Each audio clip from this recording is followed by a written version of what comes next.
Сегодня в Чувашию прибыл генеральный директор корпорации по поддержке малого и среднего бизнеса Александр Браверман. Это уже его второй визит в республику за последние несколько месяцев. В Чебоксарах Александр Браверман примет участие в заседании Совета Ассоциации региональных банков, а также пообщается с бизнесменами республики. На встрече с главой Чувашии Михаилом Игнатьевым Александр Браверман отметил, что привез хорошие новости. 5 проектов из 8, которые презентовали наши предприятия в прошлый раз, получат поддержку. Решение по одному из проектов уже принято банком ВТБ, мы сегодня об этом скажем. Значит, по другому проекту принято решение Альфа-банком, и мы тоже об этом скажем.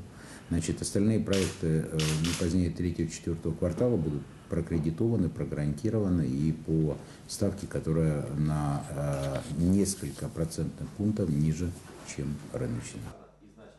Сегодня же еще 7 предприятий готовятся презентовать свои инвестиционные проекты. Все они нуждаются в льготных кредитах на общую стоимость более 2 миллиардов рублей.